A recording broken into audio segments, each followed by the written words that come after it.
original intention was I was just going to sit down with various songwriters and write songs. That was my goal. I'm just going to write songs, and I want all the songs I write to be something that I could sit and strum a guitar and sing from top to bottom without any other people involved. I could do it as simple as that. That was the goal. And then after I wrote a lot of the songs, I chose a lot of my favorites and started going out to various producers to work with. Sometimes I would get together with those producers, like Diplo, for instance, and they would have ideas for songs that I hadn't written already. So that is how Bitch I'm Madonna came about. It started off as just an exercise experiment, so to speak, in songwriting with lots of different people, see what came out of it. And then I started to pick up steam with sounds and producers, and then I started to go in directions, but then I was also still in songwriting mode. And then I would bring some of the songwriters that I had in the beginning along with some of the producers that I had, because I really loved working with Toby Gad and Mozella as songwriters. So I ended up bringing them into the mix once I started working with various producers. So like I said, it was a train, and people kept getting off and getting back on the train until the very end. I didn't really have a specific vision, except I wanted to explore the duality of my personality, which is renegade, romantic, and I wanted to write good songs. That's it. You love me and I let you in. And we're not living in the age where popular figures or pop icons or pop culture is not nurturing people to have opinions.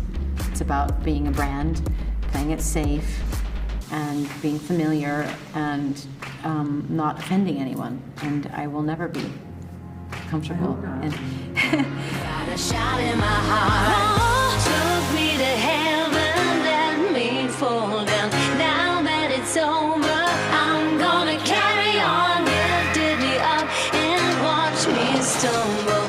After the heartache, I'm gonna carry on. if people are looking for something bad, they're gonna find it.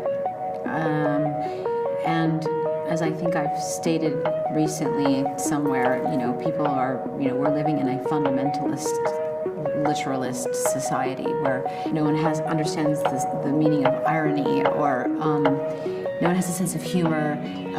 There's no complexities to things. Everything is just surface value. It's either black or it's white, and I don't understand that, and I never will. I'd like to think that that my songs will find the audience that they're meant to find, and the people who don't understand them or can't connect to them,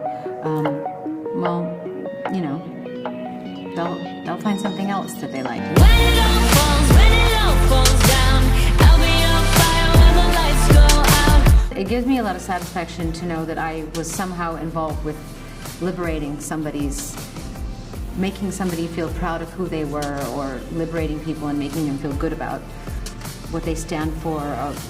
I don't know.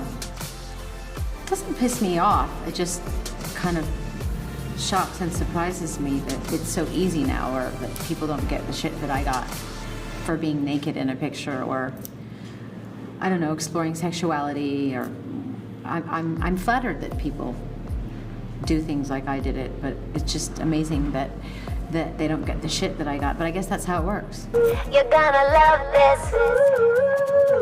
You can't touch this. 'Cause I'm a bad bitch. That Shakespearean line, "Thou doth protest too much." A rebel is someone who protests, who questions convention, who thinks outside the box. And at the end of the day, it's the rebels, like Martin Luther King and Nelson Mandela and Bob Marley and John Lennon. These people they're the people that changed the world. You can't be a rebel and not be willing to take the consequences. Like Michael Moore says, you can't stick your chin out and not expect to get punched. That's the way it works. On all my records, I write songs that are revealing about my feelings, but also sometimes I don't like to be so literal or so specific. I like to be more mysterious, so I guess it depends on the mood I'm in. If you're an artist, I don't know any other way except to offer up my heart.